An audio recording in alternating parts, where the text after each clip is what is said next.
You're listening to a Pleasure Podcast, a podcast network revolutionizing the conversation around sex and relationships. For more, visit pleasurepodcasts.com. Hi, everyone. We hope that you're taking care of yourself during this challenging time. We decided to do twice weekly online video hangouts that are open to anybody, whether you're a patron or not, every Tuesday and Thursday from 10 a.m. Pacific, that's 1 p.m. Eastern, up until 6 p.m. Pacific, 9 p.m. Eastern, where it's just open. You can come hang out, have some friends while you do some work, or find people to chat with or play games with. So if you want more information about that, if you want to find out when the next hangout is happening, go to multiamory.com/hangout. This was very interesting. A third of people have had sex with an ex, and 20% of people have done it more than once. Heck yeah. Yeah, I know. I'm like, we're gonna get into that a little bit more. Was not the response I was expecting. Yeah. Welcome to the Multiamory podcast. I'm Jace. I'm Emily. And I'm Dedeker. We believe in looking to the future of relationships, not maintaining the status quo of the past. So whether you're monogamous, polyamorous, swinging, casually dating, or if you just do relationships differently, we see you, and we're here for you.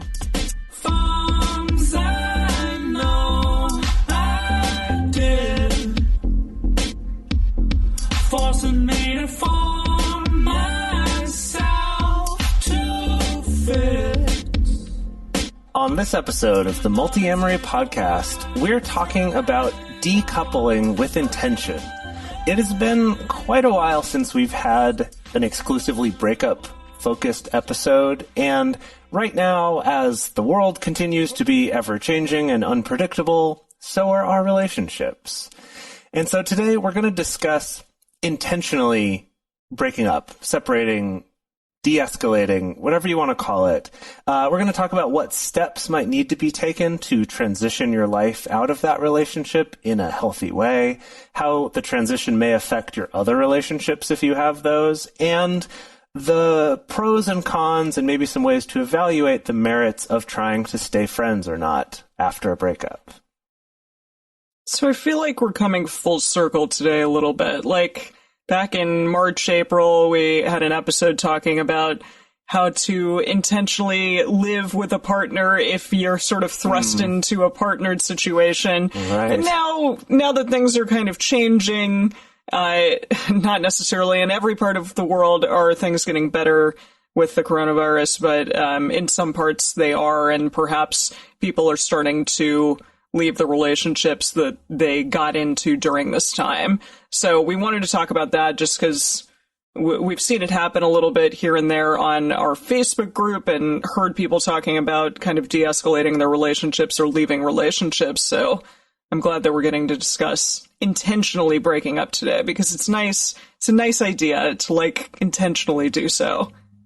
Yeah, well, we've definitely seen as a result of lockdown in countries that came out of lockdown before the United States did, that there was definitely a divorce rate spike immediately afterwards. And there's a lot of factors contributing to that, not the least of which is just the stress of a global pandemic, the stress of being stuck in a house with somebody, maybe where their living situation is not ideal, and add to that if the relationship was already maybe not super great, then that's another contributing factor to this as well. And I have been noticing on the Facebook group as well, I feel like I have been seeing more people asking also about de-escalations or changing the status of a relationship. Maybe it's not a full-on decoupling, but just kind of renegotiating what this relationship is between the two of us, what role it's going to play, how we're going to live in each other's lives, things like that. So it definitely seems like a topic that's on people's minds right now.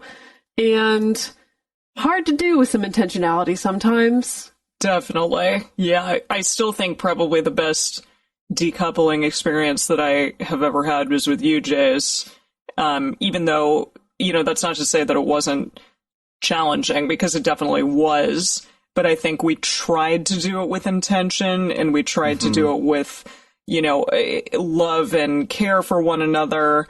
And then it's evolved into this like great friendship with the two of you that means the world to me. And I think that doesn't happen every day. So hopefully we're kind of good at talking about this because we've done it well. Yeah, I will say that that one I would agree with you as far as longer term relationships, because we'd been together for what, 6 or 7 years? 6 years at the time? Do you remember how long? You're better with dates than I am. Yes, no, like 4.5, 4.5, Jace. gosh. Okay. Yeah, you've been with Dedeker for 7 years. And Right. Yeah, you were with me for like almost 5 years, but then we've now been friends for longer than we were Right. in a relationship together. That's nuts to think about, huh? Yeah. Yeah. But what I was going to say though is I feel like I've had some really good decouplings for things that were shorter term, like less than a year, where it's been like, yeah, okay, this isn't working out, and we were able to be clear and be honest with each other, which I would say overall were a lot less painful and hard than what you and I did. But what I think what you and I did is something that's hard to do when you have like so much more of a history and that there's so much more intertwining of lives and things like that. I think is difficult to do, but I agree was very worth it and has led to something great. Yeah, and I'm assuming your other relationships aren't as like your friendships with other people that you've dated is probably not quite as close as you are with me either. Yeah, Unless he has generally secret those like ones- podcasts and is running secret businesses. I know. All these other people I don't want to he's broken assume up with. here. I don't want to assume. Right, yeah. Like I've had other decouplings where we're still friendly or cordial, but not where we've remained as close. Yeah. Yeah, I don't know if I have a lot of experience under my belt with this, honestly. I mean, same thing with Jace. Of like, I have definitely some short-term relationships where I can think of like, okay, that breakup, that unentangling, disentangling process went relatively well with a relative minimum of damage and a lot of respect, even though it was hard or it was very sad. I can point to that. I don't think I have an experience like the two of you have of a big, long-term, very serious relationship, decoupling or de-escalating in a way that felt good and where I still had like a really intimate friendship with the person. I've had like some serious relationships end and really just needing to take time away, a long time away, and then I could become friends with the person. But I don't think I've really been through this like very conscious uncoupling process. And speaking of conscious uncoupling, I think most people will maybe know that term from the book that is called Conscious Uncoupling. It was written by Catherine Woodward Thomas in 2009. It became super famous when, it was Gwyneth Paltrow and Chris Martin broke up, and for some reason they told the world, like, we're consciously uncoupling, and then everyone went out and Googled it and bought the book and had a great time and consciously uncoupled from their partners. Was that the situation around it? Yeah, and I think, I don't know, did they still like go on trips, family trips together? But essentially, were they co-parenting also? Yeah, and co-parenting, they're very intentional about that. But yeah, I think it was this new way of kind of disentangling your life that talks about and you're thinking about like internally what's going on.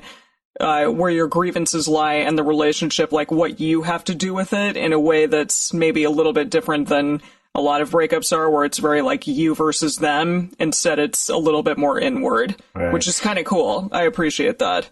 Yeah, so I have not read the book yet. It's been on my list for a while. Catherine Woodward Thomas, she also offers like training for people who are in therapeutic or counseling backgrounds. So I'm definitely interested in looking into that, because I have thought like this seems like something that people want help with, you know, like not just something tackling themselves. So that is something that I would like to offer in the future as a service, once I get a little more trained in this, of being able to be someone who helps facilitate having this more intentional breakup process.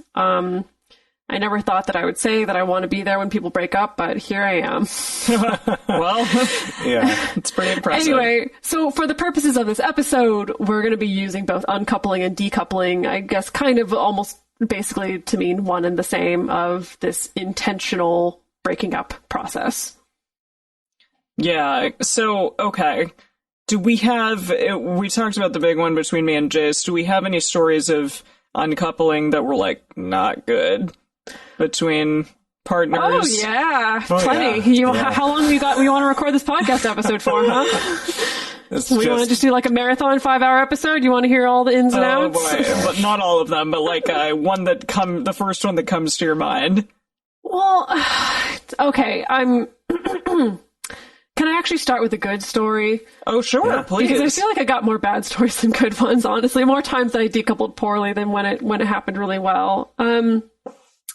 when I think about the times when someone has broken up with me or I've disentangled my life from someone's in a way that, like I was saying, felt really sad, but also didn't feel like it caused extra damage, I think the through line that I can see is just like a lot of honesty from both sides, you know, because I think that what can happen is, and maybe long-term relationships are more prone to this, but like resentments or things that you're unhappy with or things that you wish were different in the relationship, that sometimes out of fear or out of whatever various reasons we can choose to not express those things to a partner and just kind of hang on to them and stew on them or hope that they change on their own or whatever until someday it gets just like too unbearable. And then it's a big explosion and can feel like a big betrayal and the other person can be really surprised. But when I think about the more healthy processes that I've been through, that's been the through line, is that someone was just like really honest with me, you know, of like, hey, this particular thing isn't working for me, you know, or like, hey, I think the direction we're heading in is just not working for me. And so I think that this is, you know, like someone who is just very clear of like, maybe this is a boundary or just I can't do this. And so I don't think that this is going to work, as opposed to coming and being like, hey, I can't do this. You got to change, or choosing to not say anything, you know? And again, it's like, it sucks, but, I don't know, receiving that honesty and being able to give that honesty just felt very respectful. And I think there's something about, respect and dignity in the breakup process that often we don't get or give to each other that can make it just so much worse. Totally. I agree. That's my TED Talk. Your turn. I've definitely had not great breakups, especially in college. And I think I agree that they tend to perhaps be those ones that don't include the dignity and respect that perhaps the relationship deserves, or where things are festering for a long time. And after a while, it just kind of all comes to a head, and then that's it. There have also been times where I've been super blindsided. Also in college, unless you like meet the one in college, I don't know how like any relationship in college is good. I don't know. It Just kind of personally. depends on the person. It does, but I think that absolutely, it's a skill to a degree, and you can get better at it over time. Yeah, and what's coming up for me in this question about bad breakups is, you know, sure, there have been bad ones where one person or the other is mean or feels blindsided or something, but what comes to mind for me is specifically a breakup that I had several years ago now, but that was a very serious relationship. We were engaged, and we ended up breaking up, and it was one that I think was it was respectful. I think there was a lot of love there that still happened through it. And yet my experience of it was pretty bad, because I just think that I kind of maturity wise, or maybe self-awareness wise, or something wasn't quite there yet to be able to like, you took it personally, or? Yeah, that for me and I don't know how much of it was conditioning, that I should feel mad about this. Yeah, I don't know. I don't know how much was that. I don't know how much was that it was an injury to my pride, and therefore I had to be upset with her about it. But it definitely was this thing of the breakup itself was very reasonable. We stayed in touch. We're civil to each other, all of that. But I just couldn't get myself to not be upset about it fast enough. You know, a couple years later, I wasn't at all, but by then our relationship had drifted apart to the point where we don't even really stay in touch. I think we're still Facebook friends, and I'll see her stuff sometimes, but it's not like we're not as in touch as I think we could have been if I'd been able to kind of understand that a little better and let a little bit of my pride out of the way, and maybe just had a little more maturity at the time. Well, we're really not given any models for how a relationship ending could turn out well, or That's turn true. out with that dignity, respect, or minimum of damage. Like, really, I can't think of an example in our media. I can think of an example now in my adult life of other adult friends, but like when I was growing up, I can't think of an example of seeing adults do that. Like, we really don't. I mean, what about Chris Martin and Gwyneth Paltrow? We just talked about that. Maybe that. Some marriages breaking up, or like I think of Demi Moore and what's his face? Ashton Kutcher? No, the other one. Oh. Because Ashton Kutcher's now with Mila Kunis. The other Ashton Kutcher. Bruce Willis. Oh, right, right. Yeah, they still like go on family trips together, even though they're not romantically involved. That's something I actually have for a long time felt like a lot of those celebrity relationships that we're aware of. I think actually a lot more of those end very civilly than we're aware of, because no matter how civil it is and in all their statements and all the evidence you see, the tabloids still are going to make it seem like a disaster. And we see those when we're in the checkout at the grocery store, right? So you're kind of constantly being exposed to this like, I guess it is actually terrible. And I bet actually a lot more of those than we realize are amicable and respectful. Yeah, maybe. According to the news, I mean, Demi Moore and Bruce Willis have also chosen to lock down together. Actually. Wow. Yeah, even though, clearly like still exes, but still being co-parents. I love it. Which I think is interesting. It's awesome. Yeah. So Dedeker, you were totally wrong. There's tons of great examples. Well, okay, I'm sorry. I did not grow up with Bruce Willis or Gwyneth Paltrow as like my best friends. So Yeah, okay. It's true. Amongst our friend groups, probably not as many good examples. Yeah. All right. So as we get into this, we're going to talk about some statistics about breakups and exes. Just real quick, go through this. Number one is that 2017 CDC data says that around 40% of marriages end in divorce. Those numbers get tossed around between 40 and 50, but basically it is very high. It's incredibly likely that that's going to happen. So I think it's something worth being aware of and not treating like some forbidden thing we can't talk about. Yeah, and I saw in various articles that the average monogamous person has 5 major relationships before they get married. And so it's just something to think about, that maybe getting good at breaking up is probably a good thing to start being able to do. Yeah, just because you're going to probably be breaking up with some people in your life, most likely, unless you meet the love of your life in high school and that's it, and you never break up. Yeah, you're probably going to need to get good at it. And I've also, experts in interviews talked about the fact that, like, sometimes when you're polyamorous, it's just like a numbers game. Like, you're going to have more breakups because you're dating more people. Yeah. Right. Absolutely. That's just going to happen. Absolutely.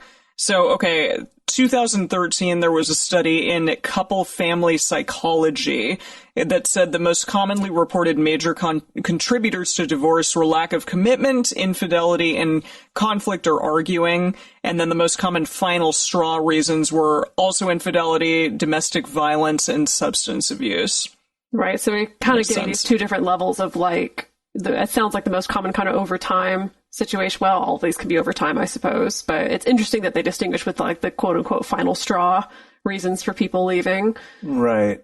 It's interesting. I also feel like that's very different from other statistics I've seen that talk more about it being, probably also conflict and arguing being part of it, but that, money is the one that always comes up as a major cause of divorce. But that's like a topic. Yeah, you're right. I guess it's something that causes the distress that eventually draws them to infidelity or arguing. Right. Yeah.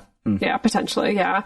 Your Tango also conducted a poll of 1,000 people about breakups, and they found that people still tend to care a lot about the person that they have left, which really shouldn't be that surprising. I do think that in a lot of breakups, the love or affection or connection that's there is often not the problem. I also think it's interesting to clarify this, that care a lot about doesn't necessarily mean, I love this person, they're so great, but I think about them a lot. I think about them, I am careful of them. I am care.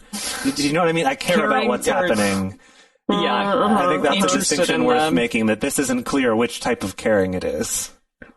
Yeah, so they found the majority of people remain emotionally attached to their exes, but are not necessarily friends with them still. And they determine this by asking things like, do you still think about your exes? Do you still look them up on Facebook? Or do you check in with them or check in on them on other forms of social media?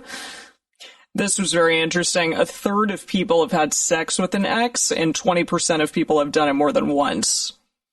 Heck yeah. Yeah, I know. I'm like, we're gonna get into that a little bit more. Was not the response I was expecting. Yeah. A study in the Journal of Archives of Sexual Behavior surveyed 125 undergraduates, and they found that 2/3 of the participants have been in a friends with benefits type relationship, and that 36% were currently in one. So that's a lot of people. Yeah, it's a common thing. We talked about Definitely that a lot. way back on another episode about friends Yeah, with we talked about it on our Google Talks, I think, too. Oh, okay. Maybe, yeah. That exact statistic. And then a University of Kansas study found that 60% of people remain friends with their exes. That's interesting. That sounds high. High, I know. If it's self-reporting, though, I suppose it's like, oh, yeah, we're still friends, but maybe you only But it's like, what does friends mean? talk once every few years. But I guess I have some friends that I would call friends that we do that, too. So, all right. There you Right. go. And also out of the University of Kansas, a grad student, Rebecca Griffith, found that the reasoning behind staying friends with an ex include things like security, not wanting to lose the ex's emotional support, or practical reasons like having to worry about finances, manage finances together, or dealing with co-parenting, or having a shared friend group. It includes just wanting to remain civil and kind and hopefully soften the blow of the breakup. And it also includes, some people still having romantic feelings for the ex, or keeping them kind of in your sphere in case something better doesn't come along, which sounds kind of nefarious, but hey, we're human beings and we do that kind of stuff sometimes. Yeah, for sure. So we're going to discuss a couple things to think about before you actually commit to breaking up with someone, and then talk about how to break up with someone well, and then some stuff that might happen while you're in the midst of a breakup, and finally transitions that can happen once you are finally broken up. So lots to discuss here.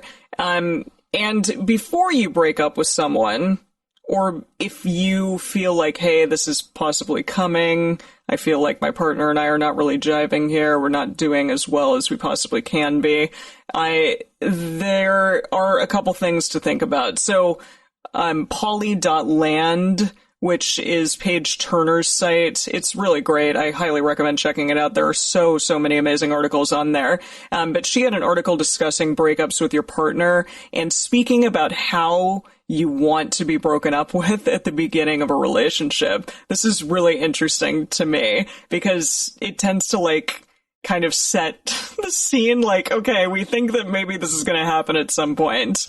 But it is a nice idea. Some people do want to be broken up with over text, and they want to be able to have sort of a mourning, grieving process by themselves, and other people really want to be broken up with in person and, have it discussed, have it all laid out. So getting to say, hey, this is how I prefer to be broken up with if this ever does arise, that's a really interesting idea.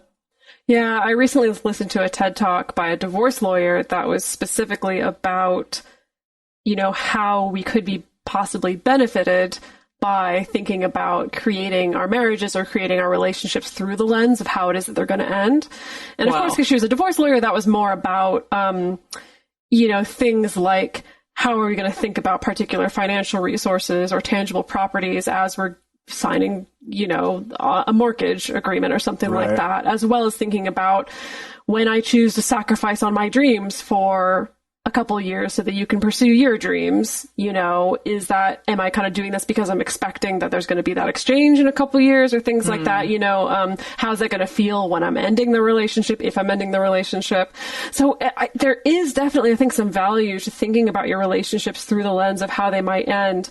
It just seems like a hard thing to put into practice because when do you have that conversation with somebody? Yeah, I mean, she's essentially saying really, really towards the beginning of a relationship. Mm-hmm. But again, it is that intentionality, which seems like something that we all should be doing a lot right now in any capacity with any type of relationship.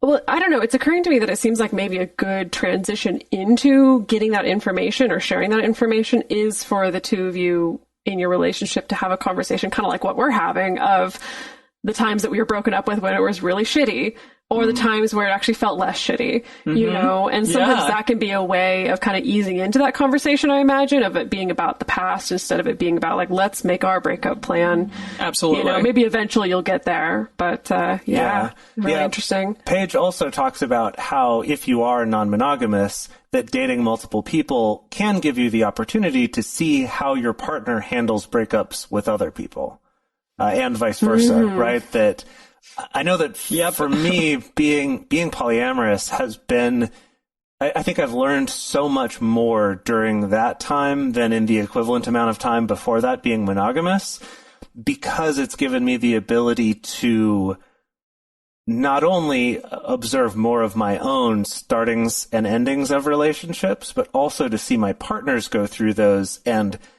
when someone you're close to is going through a breakup or getting into a relationship, you're kind of able to see more of the details of that than you would with someone who's just more of a casual friend or something like that. So I definitely found that that's another good way. So I agree with what Paige is saying here, that can give you some clues to see how they handle breakups, what they react well to and what they don't. Yeah.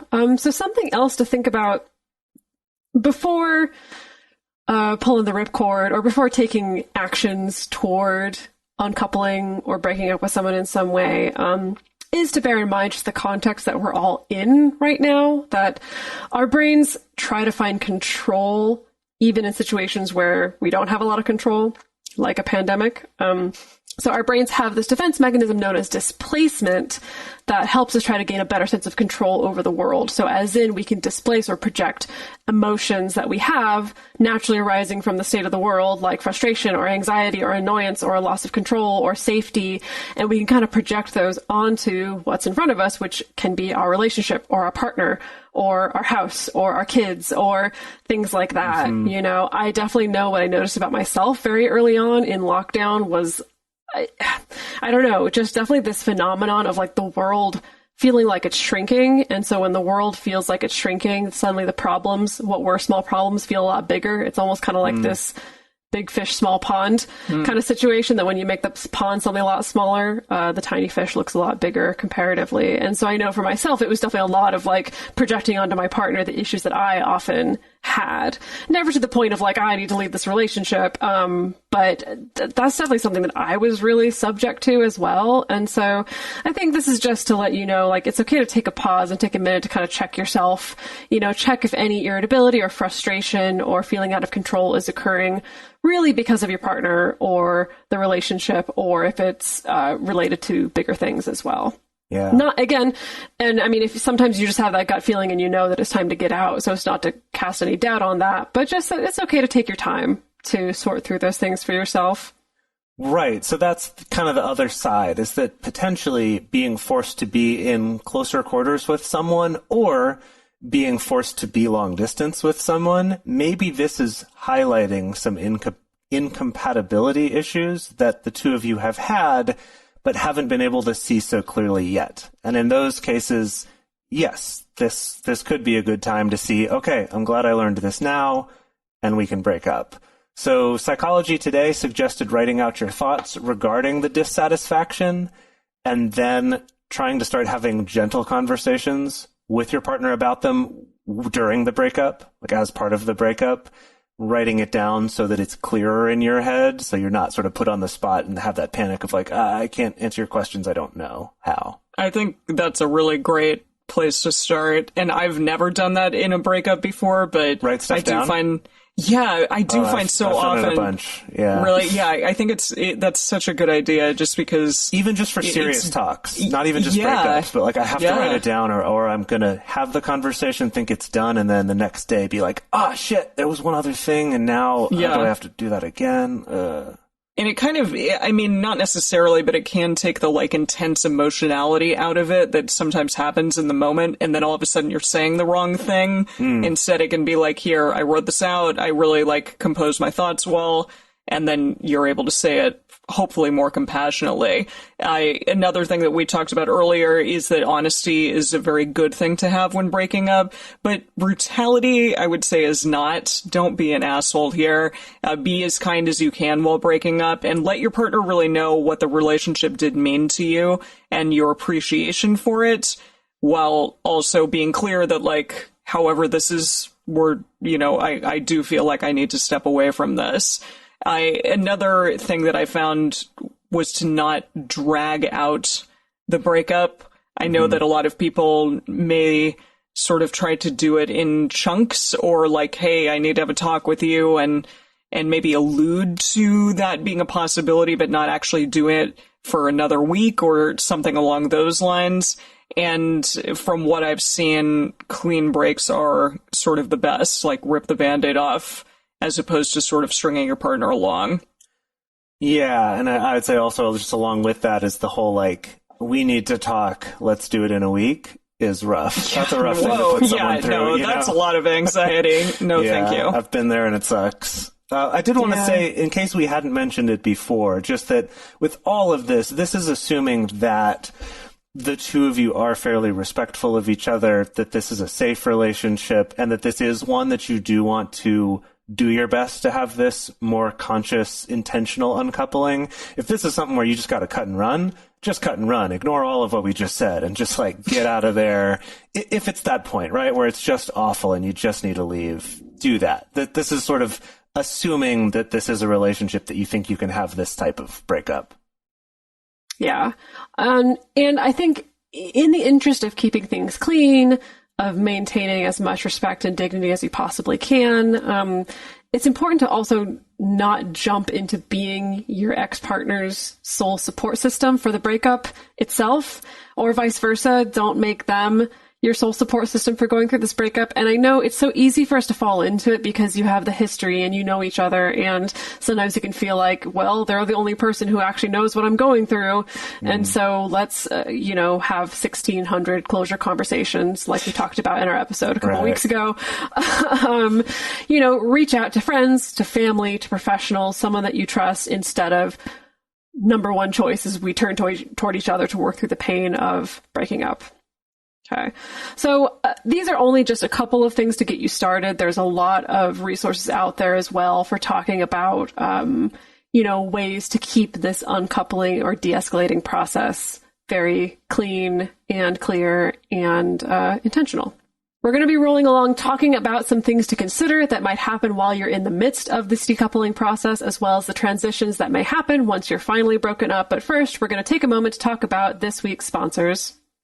2020 has been a year of things happening that are completely out of our control. But there are a few things that you can control, and one of those is your personal grooming. Our sponsors at Manscaped are here to give you some great products for doing that. Yeah, so I am definitely in love with Manscaped's Lawnmower 3.0, which is their premium electric trimmer that has a ceramic blade and skin-safe technologies. It's waterproof, it is USB chargeable, it has an LED light on it so that if you're using it in the shower or in the dark, or if you're showering in the dark, which is something that I do sometimes because it's nice and relaxing, you can still use it. And they also just released their Shears 2.0 nail kit as well. Yes, and that nail kit is something that you should grab when you have a hangnail, unlike what I did the other day, which was just tear it off, and it hurts, and it is infected, and it's my awful. fingers hurt just hearing you talk about it. I'm sorry. I'm grabbing all my nails in response. Well, don't do that. Instead, grab your Shears 2.0, which is a luxury 4-piece nail kit, and it has stainless steel tools,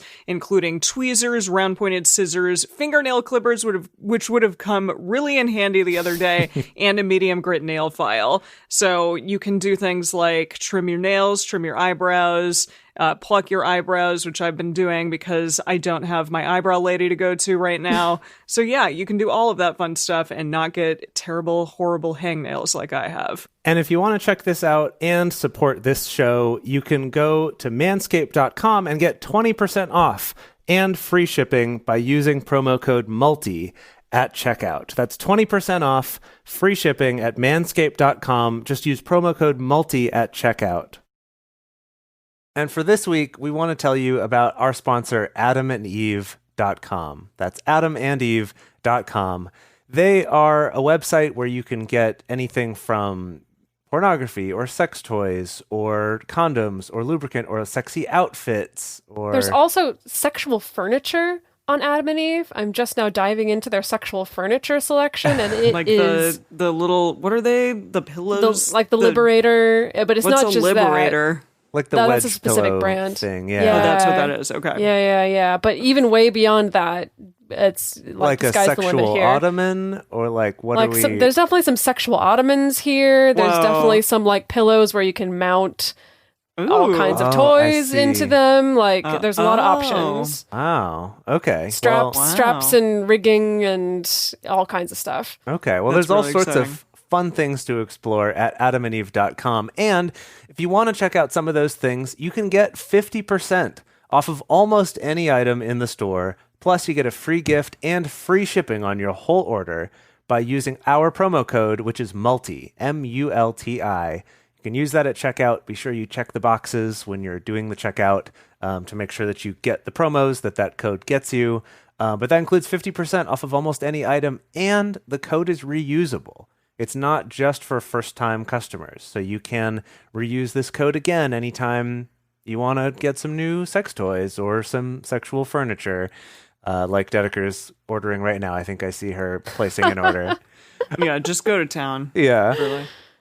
Yeah, and anyway, if you do that, then Adam and Eve will also give us a portion of the sale, so it helps to support our show for all of the sexual fun that you're having for 50% off. So really, this is a win-win-win all around.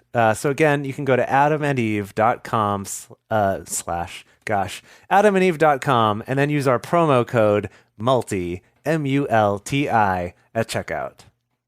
Since the beginning of this show, it's been really important to us to make these resources and this information available to as many people as possible. And doing that through a free podcast has been amazing in helping us reach more people, to let them know that they are represented, that there are people who understand you and who are working on relationship advice and tools for you, and not just if you fit into this one particular mold that's in the movies and the TV shows. And over the last 5 years, we've been able to grow that reach to so many more people. It's been really amazing. And that's been almost entirely possible just because of people supporting us at patreon.com/multiamory. Something that's been really beautiful to see is that also in our Patreon community, you know, some of our listeners are able to, for the first time ever, access a supportive community and a support network. You know, we have a lot of listeners who are in remote areas who don't necessarily have access to a supportive community, and our Patreon community has been able to give that to a lot of people, which is really wonderful to see. And so we really appreciate the people who are in our community who choose to support the show, and we want to give back to the people who are going out of their way to help us keep making this show. So some of the cool things that we offer as a thank you include private Facebook and Discord communities just for our Patreon listeners, having early releases on episodes, getting bonus episodes, and also private video discussion groups. We love getting to give back to our community in that way. So if you do want to join this amazing community of people who help make this show possible, go to patreon.com/multiamory today and become a patron of ours. We'd really appreciate it. All right, so in this uncoupling, decoupling, de-escalating process, there's some things that can happen that are important to take into consideration. I think especially if you're on the train of trying to de-escalate a relationship instead of just a harsh break or decoupling, there can be this weird transitory phase where we're trying to figure out, like, what are we to each other? You can find yourself still continuing to act like a couple for a while. I've noticed that this has come up with some clients of where it's like, yeah, like we're on a pause, but nothing's really changed. Like we still like text each other goodnight and call each other pet names and still cuddle. And like, I don't really know what's going on, you know? So especially if right now you are cohabiting, after ending a relationship, it can be really difficult to not fall back into just the same routine of physical and emotional intimacy that you used to have. Again, if the two of you feel that uncoupling is the best idea or de-escalating is the best idea, it's probably a good idea to figure out some concrete ways to enact that, to actually put that into practice in your real life, how to actually kind of change these routines into new routines, and maybe even intentionally create some emotional or physical distance between the two of you. This kind of living in limbo and ambiguity, even though it can be comfortable to a certain extent of kind of like, well, we said that we'd break up, but now we're just kind of doing the same thing. And so maybe it's not that, or maybe it is, you know, I don't know. The ambiguity is rough. It can lead to anxiety and question marks and just wondering if and when it's actually going to be over or not. So a couple things to bear in mind to maybe help disrupt just falling back into that routine. Yeah, you talked about the pet names thing. I don't know if you remember this, Jace, but like right after we broke up, you were like, baby, and then you were like, damn it, I have to stop saying that. And it hurt a lot. It sucked, but you were right. Like, it was like the thing to transition away from. Even though it sucked in the moment. No, I know. When Emily, when you wrote this one down on the list for this episode, I was like, oh shit, yeah, it's so hard because you get into the habit of calling them one thing. And I think that it's something that would be helpful to have a conversation about it too, as part of that uncoupling process, to say, okay, let's change the names that we call each other. So that there's sort of, you've planned it ahead of time, as opposed to what you just described, where it's like me just realizing, shit, I need to stop calling you that. And then it's, ooh, that's a surprise. I didn't expect it. And it's just something you don't even think about. But it was so weird for me to call you Em or Emily at the time, whereas now it feels very natural. But that transition is challenging to change that habit. Totally. And similarly, trying to like get out of the habit of physical contact, things, even smaller things like kissing and hand holding, and you know, it's hard, but you also need to navigate like what that specifically means and like what that's going to look like now. And again, a conversation regarding those things is really, really helpful. And I think especially with de-escalating, where it's like, well, maybe we're not totally throwing away all the normal trappings of like romantic or sexual connection, but being very clear on like what is and isn't on the table in your relationship, and also being honest with yourself of like, can I have sex with this person while excluding X, Y, and Z, you know, or is that going to be too difficult for me? And sometimes when you're in the midst of transition, it's hard to be honest in that way with yourself. I was just going to say, I think this is one that you can have multiple conversations about. Yeah, just because it could change over time. Right, and it can be a quick check-in of just, hey, let's have another check-in again in a week about how we're feeling about the names we're calling each other and our physical contact or what we're doing together. Just, again, if you are still living together, especially where you're going to be around each other all the time, plan for those regular check-ins about it.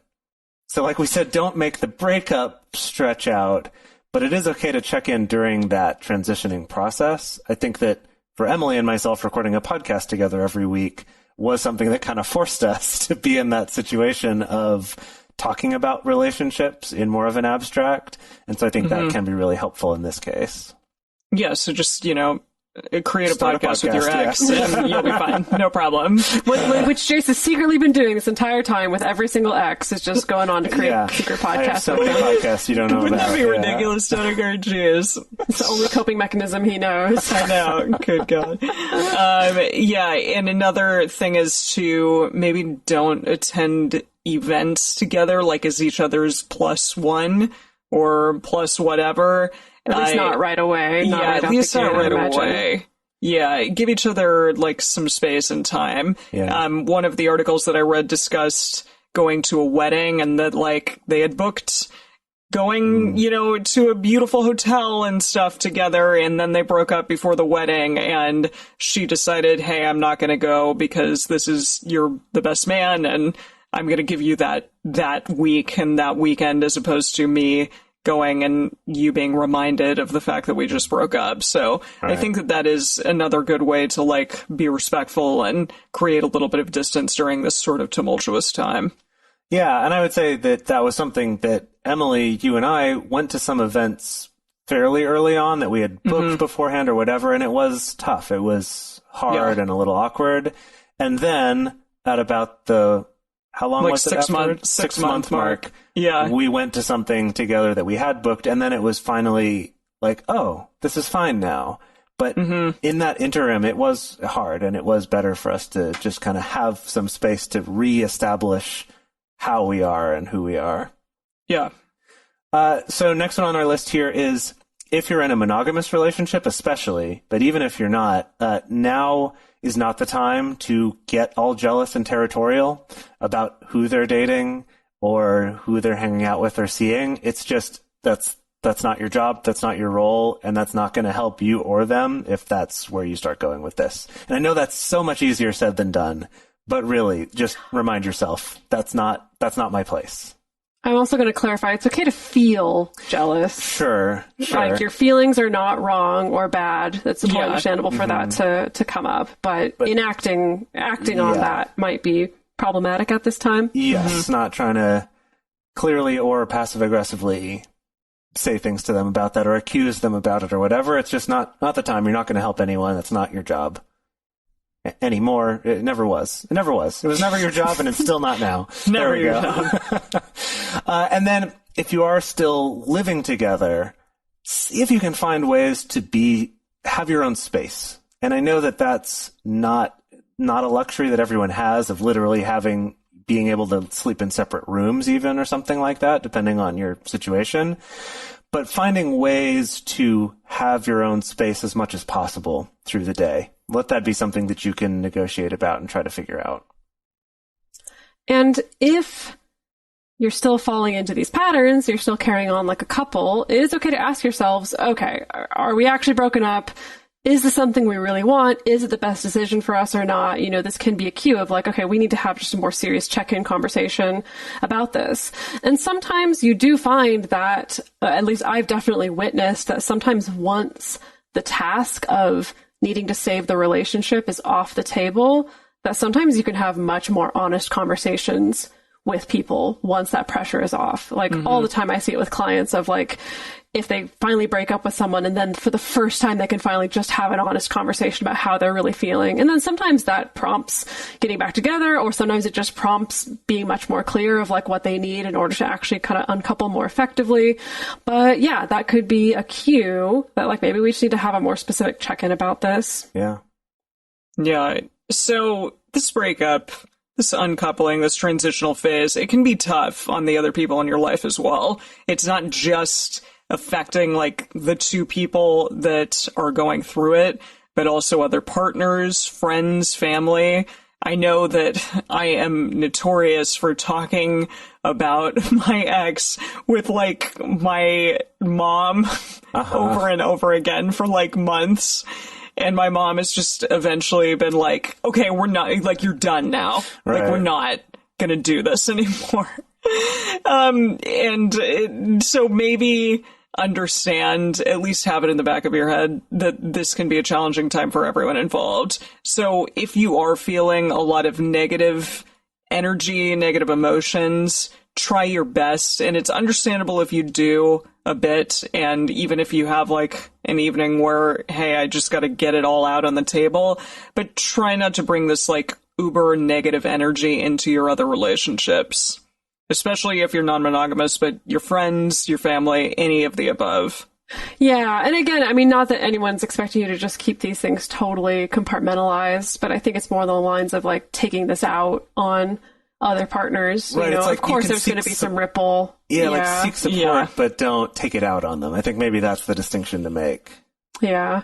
Another thing to bear in mind if you're non-monogamous is that your existing partner or partners, they're also losing a connection in some way as well. You know, they're losing a metamor, essentially. Or this could be also your friend who could be just in an awkward position because they're also close to the person that you broke up with. And so your friend or your partner, they could be inclined to take your side. They could be inclined to not take your side. They may want to totally stay out of it. And so it's just really important for everyone to be aware of boundaries around about what it is that they need, you know, boundaries around allowing people to kind of maintain appropriate relationships of what they need and things like that. That's kind of dependent on what your situation is, you know, of like how comfortable or how accessible it feels for like your partner to still be friends with their metamor or whatever.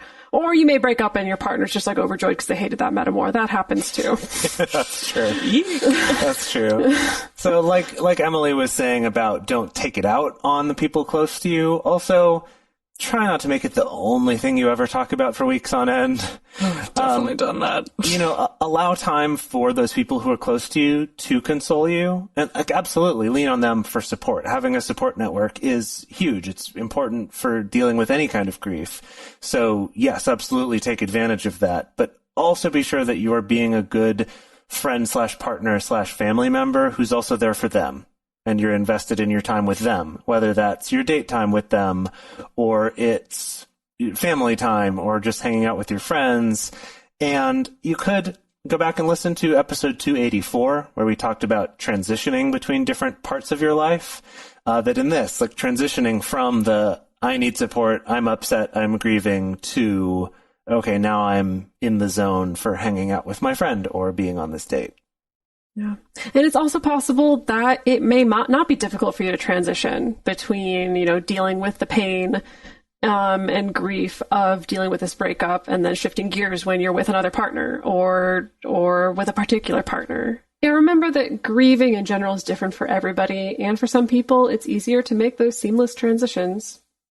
So I've definitely heard people say, oh, well, are breakups just easier when you're polyamorous because you have other partners, and maybe that helps somewhat, but breakups are difficult for everyone. And really just like having a good support network is super vital for dealing with any grieving process. So if you are monogamous or polyamorous, having others help you and support you during this time, it's really imperative. So definitely, if you're going through some stuff, if you're having a rough time, find some support. Don't make it your ex, but there hopefully are a lot of other people around you who can help you out during this time.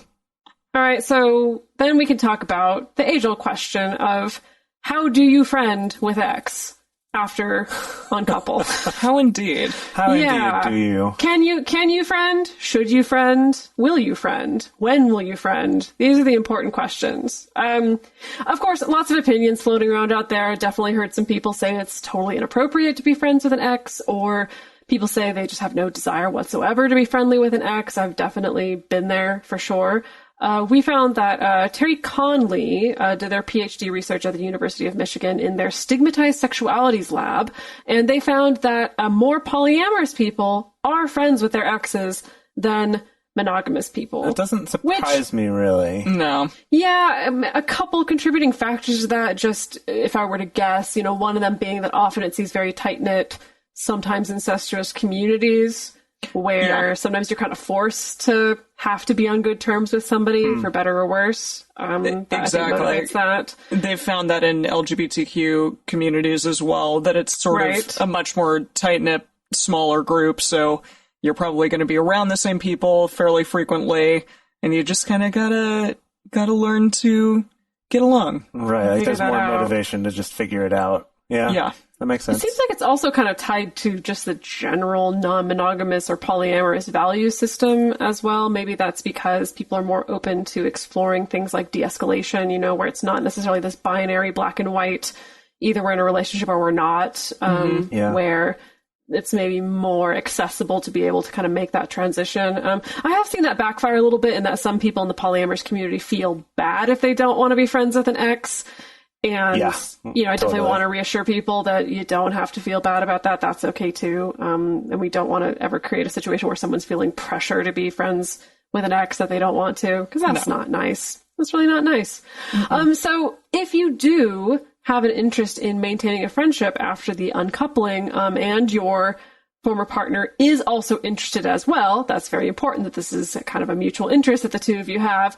It's okay to give it some time so that the two of you can heal before engaging with one another emotionally again. That is okay. It's okay if it's not next week or next month or even in the next 6 months. It's okay to give it some time. Yeah, time and space, like we talked about before, literal actual space where you're not necessarily at the same events, doing the same things, living in the same house, stuff like that. If possible, then try to respect each other's boundaries during that time. Because boundaries, being respectful, that's what makes a good friend. And good words to live by. Yeah. And it is interesting. I've talked about this on the show before, that it feels like the only time, I mean, well, in my experience, the only time that I've ever been in a conversation, like arguing with someone about whether or not I've been a good friend or not, has been with an ex. Like with my friends, I don't really get into those kind of arguments. It's usually when I've tried to become friends with an ex a little too soon, that then we can kind of get in the weeds of like, oh, well, a friend wouldn't do this, or a friend wouldn't say no to my plans with this, things like that. And so I think a good litmus test, especially if you're, plugged into the non-monogamous scene, is like if you feel like you really can bring that kind of more relationship anarchy approach to it of like, I can treat this person as a friend the way that I treat all my other friends, that means like a minimum of possessiveness and the way that we negotiate time together is different, then maybe that's a sign that it's time to be friends again. If that feels difficult for you, that's not a bad thing, but maybe it's okay to just give it more time and space. I would say on that same vein with thinking about sort of the relationship anarchy idea of each relationship is custom made rather than just slapping one label on it and then everything about that should apply, is that the label friend covers a huge range of things, right? There's people I refer to as friend who we maybe talk once every couple years. And there's people who I call friend who like Emily, who I see multiple times a week and do business ventures with and go on trips with. And, there's people I'm super close or friends that I babysit their kids. And then there's other friends who will just see each other at work, but I'd still call them a friend. So there's this huge range of what is included in friend. And I think that's where that problem can come up, like Dedeker mentioned, of you're not being a good enough friend. Because we just think we can slap this label on and we both understand and agree on what that means. And I don't think we even agree with ourselves moment to moment about what that means. So I think having that relationship anarchist approach of, as we're doing this, let's evaluate what that means. What are specifically the things that we want to do together? How do we want this relationship to be? We can still be like, yeah, we're friends.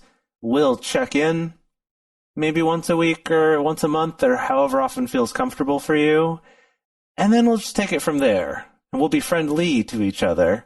And then maybe eventually it's like, okay, let's hang out a little bit more or let's see each other more often if that feels comfortable. But don't feel like because you put this label of friend, it has to look like one specific type of friend. Totally. So all of this, in conclusion, this is about decoupling intentionally with intentionality. And part of doing that, I think, sometimes is having outside perspective, someone who is not specifically like in your corner, but who has an objective viewpoint regarding all of this. And if you can, I definitely highly recommend maybe seeing someone during this time if you aren't already. I know there's a lot of like great resources right now. Most online things, or most things are being done online. Like by seeing someone, you mean like a therapist or a counselor or something? Okay. Exactly. Yeah, or a coach or someone. And I mean, Dedeker, you always do all your stuff online. But yeah, and even like BetterHelp, and there are a bunch of different apps out there for doing fairly reasonably priced therapy. Just because I know from my own personal doing things maybe without intentionality and just talking everyone's ear off around me about my exes, that can be challenging over time for them. And it's nice to be able to have that that perspective from somebody else. So if you can, I definitely highly recommend it. So we are going to move into our bonus episode for our patrons and talk about friends with benefits, because sometimes your exes turn into a kind of comet relationship, like someone who you come back to in a sexy way. And so we're going to talk about that, because there's, some like stigmatized, mean stuff about that from some people. And then it's actually really quite common, more common than you think, as we talked about before. Yeah, I guess not just friends with benefits, but talking about just sex with your ex in general too, and the pros and cons of that, and some of the different opinions and different things people have found about that. Yeah, kind of the whole sex-related thing when it comes to this ex person. Yeah, exactly. This ex-person. I love it. So, yeah, we want to hear about your breakup stories. Has it happened recently to you? Did you try to decouple with intentionality? Did it go horribly? We want to hear about that. So the best place to share your thoughts with other listeners is on this episode's discussion thread in our private Facebook group or Discord chat. You can get access to these groups and join our exclusive community by going to patreon.com/multiamory. In addition, you can share with us publicly on Twitter, Facebook, or Instagram, and you can email us at info@multiamory.com. Multiamory is created and produced by Jace Lindgren, Dedeker Winston, and me, Emily Matlack. Our episodes are edited by Mauricio Balvanera. Our social media wizard is Will McMillan. Our production assistants are Rachel Shennework and Carson Collins. Our theme song is Forms I Know I Did by Josh and Anand from the Fractal Cave EP, and the full transcript is available on this episode's page on multiamory.com.